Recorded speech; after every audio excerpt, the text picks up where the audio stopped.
This is your last chance. After this, there is no turning back. You take the blue pill, the story ends. You wake up in your bed and believe whatever you want to believe. You take the red pill, you stay in Wonderland, and I show you how deep the rabbit hole goes. Remember, all I'm offering is the truth, nothing more. Como que a gente pode provar que a realidade é real? Pois é, o vídeo nem começou, você já tá prestes a bugar. Se a gente tá vivendo numa simulação, como que a gente vai saber? Vem que hoje eu vou alugar um triplex na sua cabeça, se prepara que esse vídeo tá com tudo de melhor que o universo energético pode oferecer. Filosofia, física tradicional, física quântica e física científica. Vamos descobrir de uma vez por todas se a gente tá no mundo real ou vivendo numa simulação. Prepara o coração, vamos lá.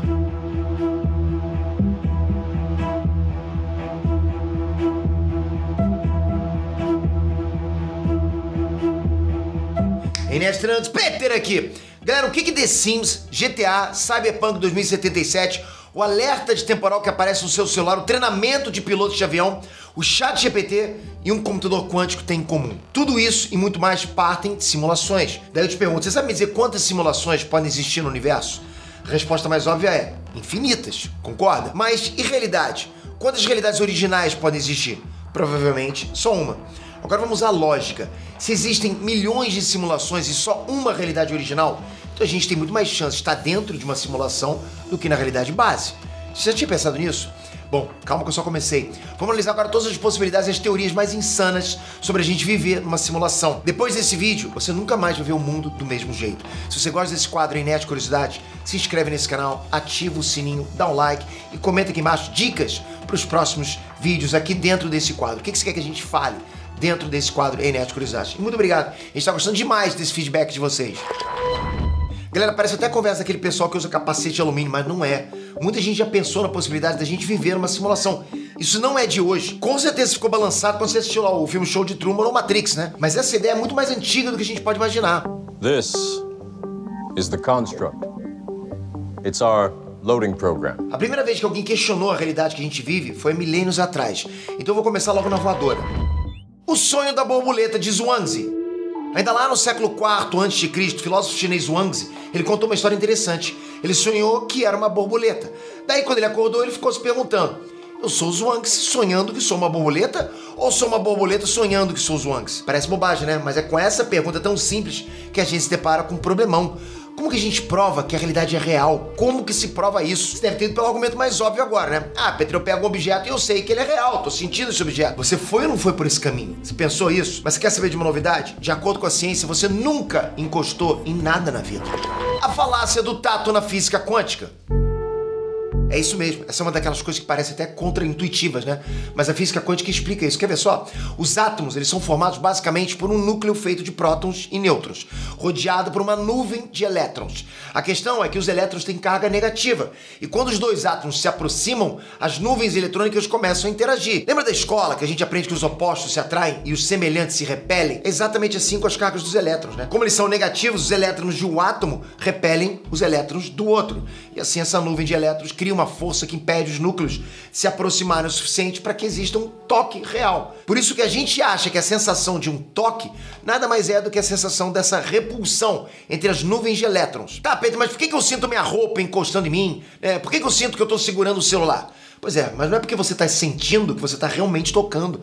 A sensação de toque não vem do contato real entre os átomos, entende? Os átomos não estão se encostando. A sensação de toque vem, sim, da interação entre as forças eletromagnéticas, uma repelindo a outra. É tanta força, como se fosse um imã tentando encostar no outro, mas tanta força que parece um toque, mas não é, eles não estão se encostando. Quando você aperta um objeto, por exemplo, os elétrons da sua pele e os elétrons do objeto estão se repelindo com mais intensidade.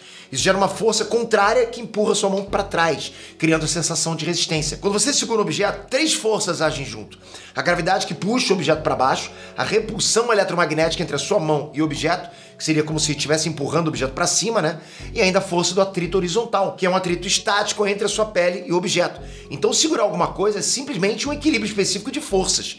E o toque é simplesmente uma sensação neurológica criada pelo cérebro a partir das forças eletromagnéticas com a nossa pele. Então tudo que a gente sente como toque, por exemplo, a textura, né, o calor, o frio, né, o molhado, nada disso é um contato físico direto, mas sim uma resposta do cérebro a partir dos estímulos que ele recebe, como por exemplo a troca de temperatura, né? Pressão entre as nuvens dos átomos, a vibração entre os átomos e por aí vai. Isso prova que a gente nunca tocou em nada. O que seria então o tato? A não ser uma tremenda ilusão, pergunto pra vocês.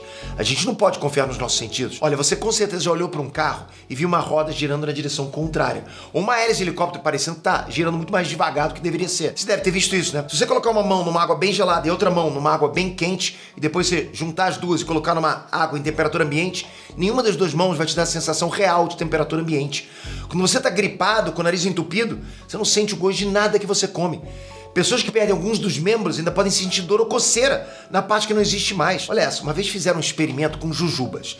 Eles distribuíram jujubas com sabor de morango, mas ao invés de vermelhas, elas eram tingidas de verde. E adivinha, a maioria das pessoas juraram que tinha gosto de limão. Isso tudo, galera, prova que a realidade sensorial, né, o que a gente sente, a que a gente experimenta com os nossos sentidos, tudo isso é construído pelo cérebro e não necessariamente vai dar a resposta exata. Então a gente continua no mesmo lugar sem conseguir provar que real é real mesmo. Mas desde quando alguém tentou dizer que a gente vive numa ilusão? O mito da caverna. Esse é um dos diálogos que aparece no livro A República do filósofo Platão. Ele é uma das obras mais importantes da humanidade. Bom, a República foi escrita por volta do final do século IV a.C., ou seja, essa ideia de realidade simulada, né, de viver no mundo das ilusões, tem quase 2.500 anos. A ideia central é o seguinte, vamos lá. Imagina um grupo de pessoas acorrentadas todas dentro de uma caverna desde que elas nasceram. Então, desde sempre, elas estão presas, olhando para o paredão no fundo da caverna. Não fazem outra coisa a não ser ficarem presas, olhando para o paredão no fundo da caverna. E como é impossível ver o que tem atrás delas, a única coisa que elas sabem sobre o mundo é o que aparece no campo de visão, o fundo da caverna. Ninguém nunca contou para eles que eles eram prisioneiros, que eles estavam numa caverna, nem que existia mais coisa além do que eles viam. Você está fazendo as conexões disso aí, não tá? Bom, vamos continuar. Atrás desse pessoal existe uma fogueira. E sempre que alguma coisa passa em frente a esse fogo, isso gera uma projeção lá no fundo da caverna, tipo uma sombra, um vulto, né? Então, quando os prisioneiros veem as sombras desses objetos lá no paredão, a única possibilidade para eles é acreditar que aquilo é de verdade. Então, a sombra de um pássaro não é a representação de um pássaro. Para eles, é o pássaro real. Porque lembrando, né? Eles não têm referência do que é sombra e do que é real, né? Vamos lembrar disso. O sentido aqui é que, sem saber, eles vivem num mundo de ilusões. Bom, o primeiro plot twist dessa história é que, um certo dia, um dos prisioneiros consegue se soltar. E ele toma coragem para explorar a caverna. Daí ele passa pela fogueira, entende que a fogueira faz sombra no fundo da caverna, e o que ele achava que era real era só uma ilusão, uma cópia. Entre outras palavras, uma simulação dos objetos reais. Ele continua andando e vai até a entrada da caverna. A luz do sol machuca os olhos dele, né? Mas aos pouquinhos a vista vai acostumando e ele vê a grandeza do mundo real. Essa é a parte da filosofia que diz que encarar a realidade dói e que o ser humano precisa se adaptar à realidade. Daí ele volta pra caverna pra contar tudo e libertar os outros pra conhecerem o mundo real.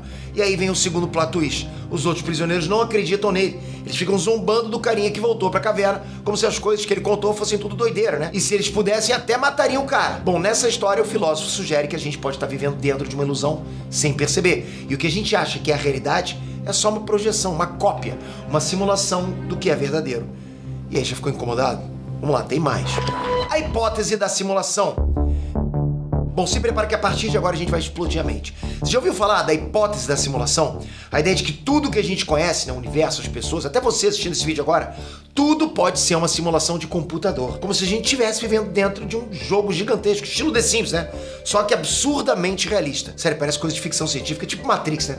Mas tem gente séria falando isso, gente séria. Incluindo um cara chamado Rhys van Wyk. Ele é um cientista do MIT e ele escreveu um livro chamado The Simulation Hypothesis. O cara basicamente diz que a nossa realidade pode ser um game ultra realista criado por uma civilização muito mais avançada que a nossa. Parece muito loucura pra você, não parece? Calma, vamos ver os argumentos dele, né? Imagina o seguinte, olha o tanto que os videogames evoluíram em poucas décadas. Antigamente, né, era tudo pixelado e tosco, tipo Space Invaders, né? Hoje em dia tem jogos como Cyberpunk 2077 que são praticamente filmes interativos. E a parada não vai parar por aí, vai continuar evoluindo. Com as tecnologias de realidade virtual e inteligência artificial bombando, não tá longe da gente criar um jogo que seja impossível de diferenciar da realidade. E se a gente chegou nesse ponto, o que garante que outros já não fizeram isso antes? E se fizeram isso e colocaram nossa consciência pra rodar lá dentro? Como se a gente fosse um NPC avançado, entende? Pensando por si próprio através de inteligência artificial. O mais louco é que a física dá umas dicas que podem apoiar essa teoria, saca só. O colapso da função de onda. Você sabia que as partículas ficam num estado meio indefinido até alguém observar? Na mecânica quântica, as partículas, tipo elétrons e fótons, elas não têm uma posição fixa como a gente está acostumado a pensar. Em vez disso, essas partículas são descritas por uma função de onda, que basicamente diz onde a partícula pode estar. Imagina que você está procurando um gato escondido num quarto escuro. A função da onda é como um mapa de probabilidades que vai dizer, por exemplo, que tem 30% de chance do gato estar perto da porta, 20% de chance do gato estar perto da janela, 50% de chance do gato estar no meio do quarto. Mas enquanto você não acender a luz, o gato meio que está em todos os lugares ao mesmo tempo. É tipo um estado de superposição. E aí a função da onda, né, ou seja, a posição que a partícula realmente está, é tanto definido quanto indefinida. E o colapso vai acontecer exatamente no momento que alguém medir ou observar a partícula. Tipo assim, antes de medir, a partícula está numa superposição de estados. Ou seja, pode estar em vários lugares ao mesmo tempo, como o gato no quarto escuro, né? Mas no instante em que você mede ou acende a luz do quarto, a função de onda colapsa e a partícula decide onde ela está. E só a partir daí, quando a onda é observada, ela só vai estar naquele lugar específico e em nenhuma das outras opções.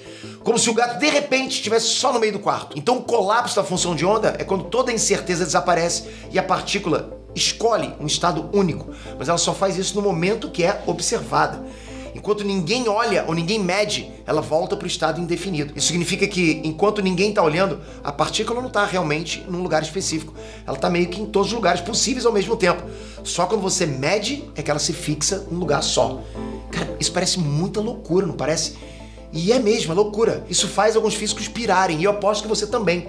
O clássico dessa treta é o experimento da dupla fenda. O que os cientistas fazem é jogar partículas, tipo elétrons, né, contra uma placa com duas fendas. E o que eles conseguiram comprovar é que quando ninguém está olhando, as partículas se comportam como ondas, formando um padrão de interferência, tipo várias faixas na superfície da placa. Mas toda vez que alguém olha para elas ou simplesmente direciona um detetor nas fendas, as partículas colapsam e passam por uma fenda só, como se fossem bolinhas sólidas. Isso prova que o simples ato de só olhar, de observar uma partícula, muda a natureza dela. E por que isso acontece? É isso que a ciência está querendo entender até hoje. A ciência não consegue entender.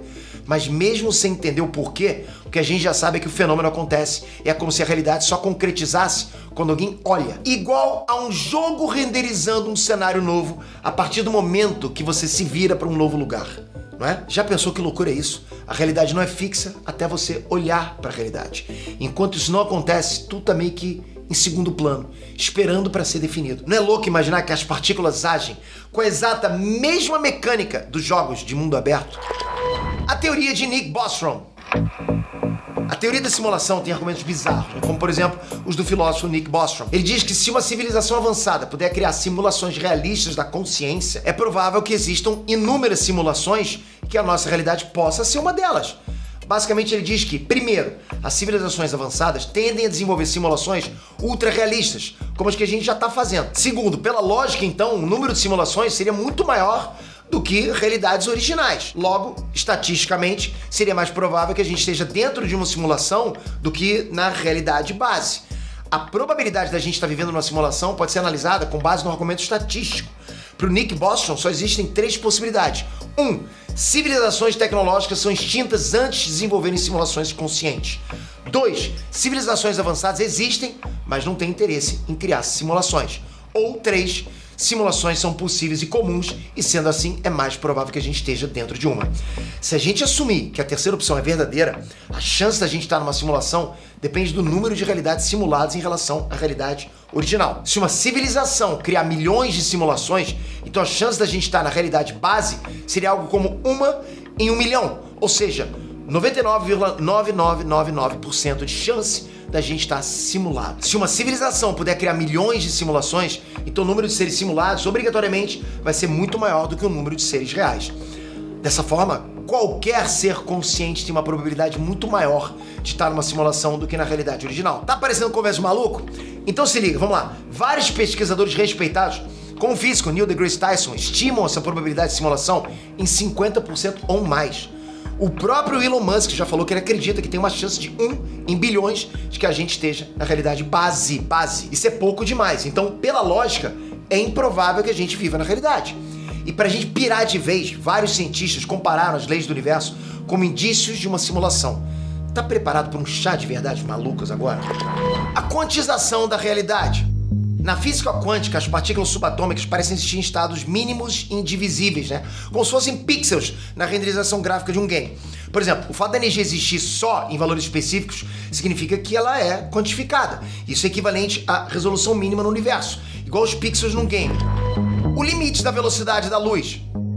A velocidade da luz é cerca de 300 mil quilômetros por segundo. E esse limite é um limite intransponível no universo, ou seja, nada vai além disso. Então, na prática, é como se tivesse um limite para a velocidade. Num jogo ou numa simulação, limitar a taxa de processamento impede que o sistema fique sobrecarregado. Por isso, alguns teóricos sugerem que a velocidade da luz pode ser justamente uma limitação do processo computacional do universo. No videogame, os gráficos só são carregados na tela quando o jogador se aproxima do ambiente. Então, se o universo for simulado, ele pode estar operando sobre regras parecidas, com cálculo sob demanda para economizar processamento. Além disso, algumas anomalias no nosso universo são usadas para sustentar essa teoria, como, por exemplo, o problema da consciência. A gente ainda não entende completamente como a mente humana percebe a realidade. Simulacro e simulação. Esse é o nome do livro que inspirou nada menos que Matrix. Inclusive, os diretores fizeram os atores lerem esse livro antes de filmar, para entrar na vibe da parada. Já deu pra sentir o nível, né? Quem criou essa ideia de simulacro e simulação foi o Jean Baudrillard, no início dos anos 90. Basicamente, esse autor diz que a gente vive numa era em que a realidade não é mais real. Ela é só uma simulação da realidade. Parece complexo? Calma que eu vou destrinchar agora, vamos lá. Ele fala que antigamente as representações de coisas, como por exemplo os símbolos, as imagens, os conceitos, eram baseados em algo real. Mas hoje em dia essas representações foram se desdobrando e se copiando tanto que elas ficaram comuns e muito distorcidas. Então hoje a gente já nem sabe mais o que é real e o que é falso. O simulacro seria uma cópia de alguma coisa que já existiu, mas hoje a cópia já tomou o lugar, o sentido da verdade no lugar da coisa original. Por exemplo, a sua foto de perfil. Ela não é você, né? Mas ela tá há tanto tempo lá, seus amigos virtuais veem tanto só aquela foto, que as pessoas consideram que aquele rosto é você. Tanto que quando elas veem você ao vivo, nem parece você, não é verdade? Já passou por isso? Isso é o simulacro. E do simulacro vem a simulação, que é quando o real nem existe mais. E no mundo onde não dá mais para diferenciar realidade de ilusão, o que acaba surgindo é uma hiperrealidade, mais crível que o mundo real era no passado. Você quer ver isso na prática? Pensa no Instagram. O feed que você vê lá, pô, é cheio de fotos que passam uma ideia de vida perfeita. Mas aquela foto de pôr do sol, sorriso feliz, o corpo trincado, nada disso é realmente autêntico. A vida real da pessoa pode ser bem mais diferente. As paisagens não são tão coloridas nem tão iluminadas quanto estão parecendo. Aquele mar azul não é tão azul assim, né? Tem filtro. Com certeza já tirou uma foto de uma comida bonita e você olhou a foto e o prato na sua frente e a foto estava mais bonita. É ou não é assim? Você deve ter visto muitas fotos de lugares incríveis e viajou pra lá. E quando você chega, você vê que nem era aquilo tudo, né? Eu já passei por isso várias vezes. E aí a sua decepção é tão grande que parece que o que você tá vendo é menos realista do que nas fotos que você viu na internet. A sensação é que você tá numa simulação no real, não é verdade? Isso significa que a gente já vive num mundo onde o fake e o real já estão tão misturados que a gente simplesmente aceita tudo que parece mais convincente ou confortável. Ou seja, a gente vive cercado de simulacros que já perderam vínculo com qualquer realidade concreta. Programas de reality show tipo Big Brother são vendidos como vida real, mas eles são cuidadosamente editados para criar narrativas mais envolventes do que a vida real. Não é a vida real ali, né? Esse autor, o Baudrillard, já nos anos 90, ele não estava só viajando na filosofia, ele estava meio que antecipando o mundo moderno, né? Com redes sociais, deepfakes e até a cultura de celebridades fabricadas. No fim das contas, parece que a gente vive num loop infinito de simulações, onde a verdade não importa tanto quanto a narrativa que se vende. No fim, Baudrillard meio que dá um tapa na sua cara e diz: acorda, você já está vivendo na simulação e nem percebeu. E o mais doido é que a gente continua consumindo e preferindo essas realidades fabricadas sem pensar duas vezes. Glitches na realidade. Tá, mas se a gente vive numa simulação, toda simulação é possível de erros, de bugs, certo? Certo. A gente já conversou sobre esses fenômenos quânticos inexplicáveis, né? Como entrelaçamento, colapso de função de onda. Mas isso é coisa de cientista, está muito distante da gente. É um dicionário muito complicado pra gente. Será que não tem como nós aqui testarmos se a gente está numa simulação? Vamos investigar. Vamos partir do princípio que nenhum sistema computacional é perfeito. Então, se a gente está dentro de um ambiente programado, ele pode e deve apresentar falhas, seja por limitações do sistema, por erros de código, ou até por mudanças feitas por quem estiver operando a simulação. Essas falhas podem ser eventos que desafiam as leis da física, experiências estranhas que afetam a nossa percepção do tempo e do espaço, memórias divergentes, estruturas matemáticas ou padrões ocultos na natureza que sugerem que existe uma codificação por trás de tudo. Bom, o primeiro exemplo que você já deve ter experimentado é o efeito Mandela. Esse efeito foi detectado a partir do momento que o mundo se deu conta de que muita gente no mundo inteiro se lembrava que o Nelson Mandela tinha morrido na prisão nos anos 1980, quando na verdade ele faleceu em 2013. E a partir dessa lembrança falsa que aconteceu em massa, uma lembrança coletiva de uma coisa que nunca existiu, as pessoas foram observando que isso aconteceu em várias outras ocasiões no mundo inteiro. Por exemplo, várias pessoas lembram que o nome da marca Kit Kat tinha um hífen entre as duas palavras, Kit, hífen, Kat. Mas a marca nunca teve um tracinho entre as palavras. Outro clássico é a ponta preta no rabo do Pikachu. Todo mundo tem essa memória, mas ele nunca foi assim. Pode pesquisar. Todo mundo que assistiu Star Wars tem certeza que o Darth Vader disse: Luke, eu sou seu pai. Mas na verdade ele sempre disse: No, I am your father. As pessoas juram que o mascote do jogo Monopoly usa um monóculo. Só que ele nunca foi desenhado assim, nunca teve um monóculo ali. E são dezenas e dezenas de exemplos de efeito Mandela. E ele colabora muito com a teoria dos erros de simulação, né? Porque isso seria uma pista de que foram feitos alguns ajustes na realidade, algumas mudanças no código da simulação, que mudaram, né? Apagaram coisas do mundo, mas deixaram rastros na memória coletiva. Por isso que gente do mundo inteiro lembra de ter visto a mesma coisa, mas que essas coisas nunca existiram. Isso seria simplesmente porque mudaram o código na programação dessa simulação aqui que a gente vive. Muitos psicólogos argumentam contra isso, dizendo que pode ser o efeito de uma falsa memória, que tudo isso é a nossa mente tentando preencher as lacunas de informação. Mas não é estranho que quase todo mundo lembre do Pikachu com o exato mesmo erro, com a ponta da cauda preta? Todo mundo? Por que o cérebro de todo mundo acabou preenchendo a mesma lacuna do exato mesmo jeito? Outra possível evidência de falhas na simulação seriam os fenômenos temporais estranhos. Um déjà vu é um exemplo disso. Já teve um? Aliás, a gente pode até trazer isso nesse quadro aqui, né? Falar sobre déjà vu. Já vai comentando aqui embaixo. Bom, o que é o déjà vu? O déjà vu é aquela sensação de já ter vivido um momento antes, como se a simulação tivesse carregado um evento duas vezes ou feito um rollback na linha do tempo.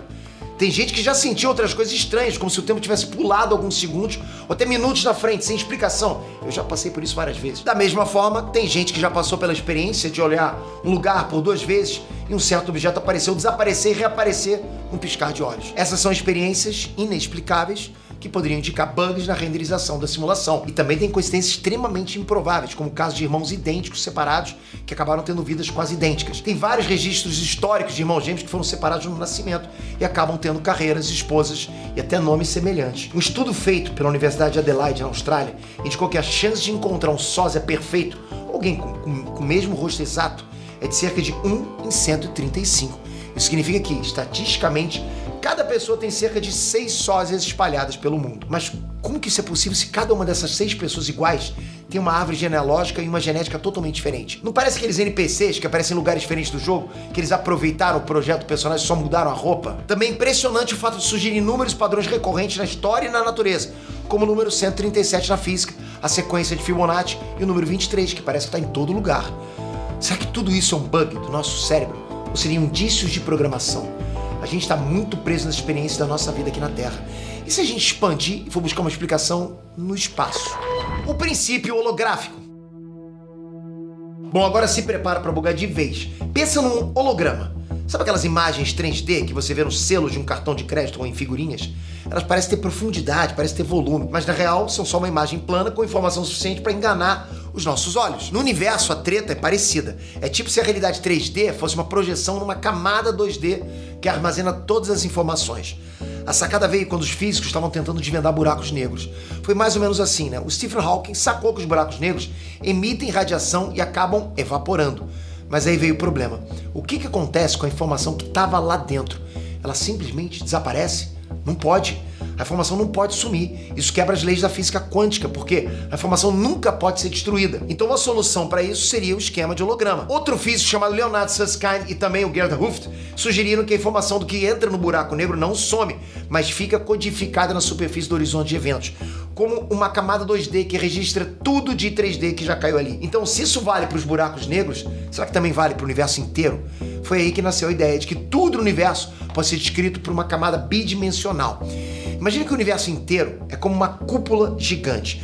Tudo que rola lá dentro da cúpula, no espaço 3D, é na verdade uma projeção do que está registrado na superfície dessa cúpula. Parece doideira, mas faz sentido dentro da física teórica, né? Especialmente na teoria das cordas e na gravidade quântica. O princípio diz que as equações que descrevem o volume 3D do universo podem ser totalmente traduzidas para uma superfície 2D, sem perder nenhuma informação. E isso é assustador. Mas isso também resolve alguns paradoxos malucos da física e até ajuda a gente a entender a gravidade quântica. Sabe aquele rolo de tentar unir a teoria da relatividade, que fala sobre a gravidade, né, com a mecânica quântica, que fala sobre partículas?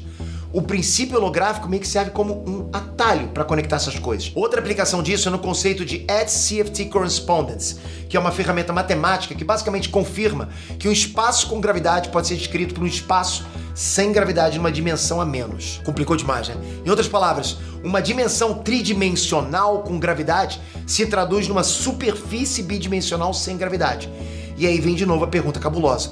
A gente está vivendo num holograma? Olha que loucura, se o princípio holográfico for mesmo real, significa que tudo que a gente vê, sente, experimenta como universo 3D pode ser só uma projeção de informações numa camada 2D. É como se o que a gente acha que é a realidade é só uma ilusão super bem feita, tipo um filme em 3D que está rolando numa tela plana. Então a nossa existência pode ser só uma renderização tridimensional de dados bidimensionais. Então nessa teoria cabe perfeitamente a ideia de que você acha que está vivendo num espaço 3D com profundidade e volume, mas na real pode ser só um efeito especial de uma camada 2D que contém toda a informação do universo. Bom, agora para você entender, é tipo ser um personagem de videogame que acha que o mundo tem profundidade, mas na real é um monte de pixels numa tela plana. E o mais doido é que ninguém provou que isso é verdade, mas as equações batem e resolvem uma cacetada de problemas da física teórica. Uma outra teoria que combina muito com essa do holograma é essa aqui, ó. A hipótese do realismo digital. Bom, essa teoria diz que o universo não é uma entidade física contínua, mas sim um sistema computacional, e nele a realidade é construída a partir de informações digitais. Então tudo que a gente percebe, como a matéria, a energia, o espaço e o tempo, seriam na verdade o resultado de um processamento computacional extremamente avançado. O pensamento por trás dessa ideia é que o universo opera igual a um computador gigantesco, só que em vez de ser feito de partículas fundamentais como átomos e quarks, ele seria composto por bits de informação. Esses bits formariam a estrutura fundamental da realidade, e tudo que a gente experimenta seria resultado da manipulação e do processamento dessas informações. Isso parte da ideia de que o espaço-tempo pode ser quantizado, ou seja, ele é feito de unidades mínimas de tamanho finito, assim como os pixels de uma imagem digital. Além disso, as leis da física funcionam exatamente como as regras programadas no sistema computacional. A física moderna já provou que as leis do universo podem ser traduzidas em equações matemáticas bem específicas. Se o universo fosse só uma estrutura física natural, por que ele seguiria padrões matemáticos tão rígidos, como se fosse um código de programação? A mecânica quântica pode então ser explicada como um algoritmo de processamento que otimiza o uso de informações e renderiza a realidade só quando é necessário. Como a gente já viu aqui com o entrelaçamento quântico, as limitações do universo pela velocidade da luz e experiências de dupla fenda. Uma das partes mais perturbadoras desse assunto é que, assim como os personagens num game não sabem da existência do computador que está rodando o jogo, da mesma forma a gente pode também nem fazer ideia se a gente está dentro de uma simulação que está rodando. A hipótese do realismo digital sugere então que o universo não é contínuo, mas sim feito de informações digitais processadas como num supercomputador cósmico. E o pior de tudo é que essa ideia se encaixa bem com as descobertas da mecânica quântica e com a estrutura matemática do universo. Se essa teoria estiver correta, significa que a gente vive na Matrix, onde tudo é código e informação. A grande questão é, existe uma maneira de hackear de vez essa simulação? E se existe mesmo essa grande simulação, então quem é o programador? A teoria do design inteligente. Pois é, muita gente não se ligou, mas a teoria do design inteligente também pode ser relacionada com a hipótese do realismo digital e com a ideia de que a gente vive numa simulação. As duas teorias falam que o universo e a vida foram projetados em vez deles surgirem de um jeito aleatório.